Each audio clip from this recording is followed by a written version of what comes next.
Hello everybody, this is Lady Kaylah here and welcome to the Geekdom. Today I am going to do another Game of Thrones reviews and I'm trying to catch up and I'm trying to get them done because I know the season's over already. And also I don't want to vlog for the new site that I'm going to be on or vlogging for until I get these done. And also I do plan to do a lot more Game of Thrones related topics and videos and whatnot, so stick around. Even though I'm done with the reviews doesn't mean I'm done talking about Game of Thrones, so I'll put the link to the website in the description below. That way everyone can stay occupied as we wait for the new season of Game of Thrones. So stick around, don't leave yet, stay around, and I will keep doing Game of Thrones things.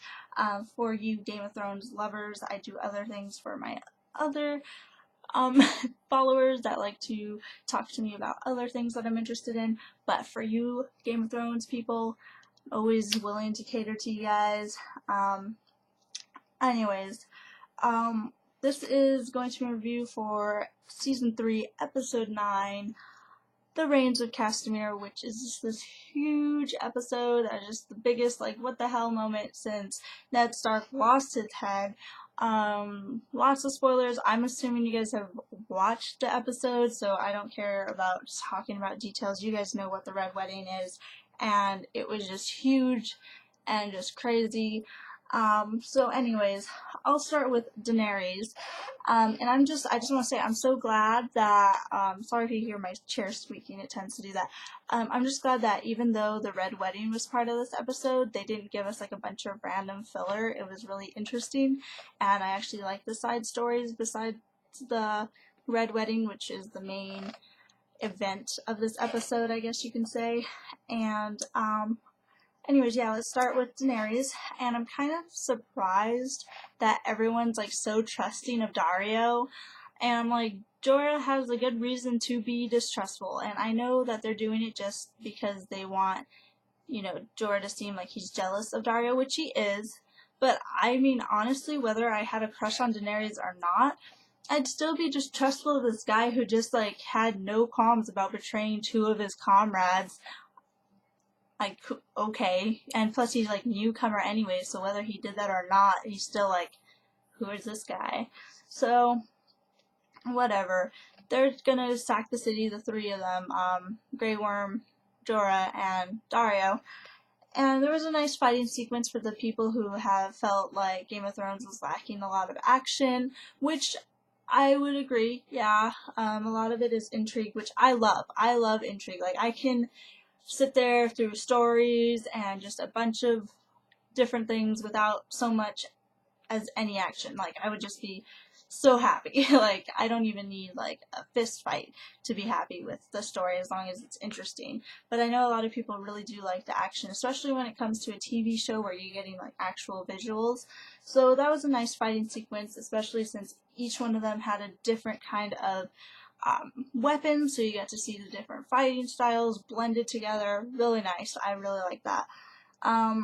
So it was sad when Jorah finally comes with the good news, and you think, you know, he would get like some kind of like praise or something, like, oh, thank God, you know, Jorah, who has been like my right hand man for like so long, has brought me this good news. But she's just like, Daenerys is like, okay, where's Arya? And then, you poor Jorah, like his face was just like, oh, okay. It was so sad. But anyways, I don't know. Dario, he plays the part right, but I don't find him attractive. But anyways, that's besides the point. Sam, nothing's really happening with him. He's just with Gilly. We could tell he has like this huge crush on her. They're making their way toward the wall. Everything seems good there. And next I'm going to talk about one of my favorite pairs, and this is one of my favorite like side story pairs besides Jaime and Brienne, which is Arya and the Hound, and it doesn't last very long, but I still like it. I'm still glad I'm getting to see it unfold, even though it's not quite happening the same as the books.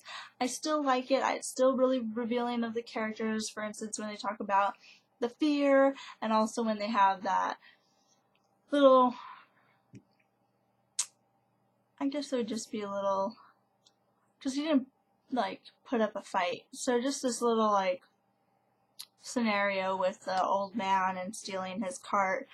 we just see where Arya stands, where she's like, don't kill him, and, you know, he's an innocent, but she had no qualms about knocking him over the head, because she knows, you know, I still need to survive, but I'm too honorable to kill an innocent man, whereas the Hound doesn't have that kind of honor. So he just thinks, like, I did a video talking about why I like the Hound, and I described him as, you know, having Hound-like qualities, or animalistic-like qualities, where, you know, he just thinks strictly of survival. If he needs to survive, he'll kill. Like, he'll just straight up kill that old man, because he doesn't have that sense of, oh, that old man's innocent, he has, like, maybe a family to go to. You know, he's just like, I need to survive if that guy's dying. And so that's how I like to see the Hound. But anyways, I really like that. And then the Arya and Sandor thing continue on into the Red Wedding, where Arya gets to see a lot of Stark men killed, and I don't know if she, like, puts it, because she's really, really young, so I don't know if she puts, like, 2 and 2 together and is like, oh, these Stark men are dying, that means my mother and brother must be dead too. So, she actually, like, feisty girl as she is, tries to, like, run in there and, like, see her brother and mother, but the Hound is, like, knocks her out and is like, you know, we need to go. Obviously, he doesn't say that to her because she was knocked out, but, anyways, he didn't really need to do that, because now that I'm pretty sure he put 2 and 2 together, like, yeah, your mom and brother are dead, he has no one to sell her to now. So I'm just like, he didn't need to do that. So he did that out of, like, some sort of kindness, which we see that he sometimes has, like, when it comes to, like, Sansa or whatnot. So that was really nice of him to do. And then next, the Bran and, like, Jon Snow thing kind of come together. So with Bran, they're kind of looking for shelter, and they end up actually having to stay there in hiding when Jon Snow and the wildlings come down, and they are like, crap, like, we can't let them catch us.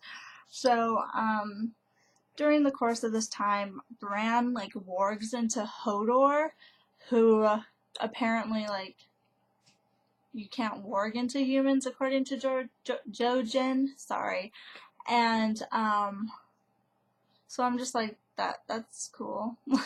So we see, like, Bran has some kind of, like, extra powers, even though I'm pretty sure in the books, I could have sworn there was someone else who could warg into humans like nothing, and I don't remember quite the you can't warg into humans rule in the books, but correct me if I'm wrong, or just correct me in general, because I want to know. And so yeah, when the wildlings come, he has to calm down Hodor, and then Bran also has to use the wolves to take out some of the wildlings, because they don't want to get caught. So while he's doing that, he sees Jon Snow as part of the whole wildling thing, but what he sees is Jon Snow fighting the wildlings, so he doesn't know that Jon was actually part of the wildlings, so he doesn't think his brother's, like, a traitor or whatnot. So that's good. And, with the Jon Snow thing, he tried everything in his power to not harm the old man without giving away that he's not a, he's not a crow at heart, but apparently he is. And so I'm pretty sure he would have been fine if one of the wildlings killed the old man. However, when it was pinned on him to kill the old man, he just couldn't do it. And so he decided to take that opportunity to try to run away, and then luckily for him, Bran was in the background, and I wonder what Jon Snow thought when he saw Summer and Shaggy Dog, because they're pretty recognizable dire wolves, and also helping Jon Snow. Jon Snow must have recognized them, so I wonder what he thinks about that. But also Jon Snow, even though he ran off and was like, crows before hoes, he did something really nice for Ygritte, was knock her down before she could betray her people. That way she would be safe with them and stay with them, because that's where he knows she belongs, and so he didn't want her fighting for him. So he knocked her down and was like, you're safer with your people, don't do anything stupid, I need to go. Because even if Ygritte fought with him and he brought her to the wall, she's still against his vows. He couldn't sleep with her or anything, because she would still be against everything that he's for, and we saw that he did definitely decide that he's with the Night's Watch. 100%. So that sucks, but that's what happened. I really like G Grit's like, I'm gonna kill Jon Snow face, rather than a like, oh, I'm so mopey and sad, because that wouldn't be a very wildling thing to do. She's really gonna kill Jon Snow, like, so, that's awesome, and that's what happens, and then Bran ends up deciding to split up with Frickin because it'd be safer for him, because all sorts of undead things are beyond the wall. So, calm down.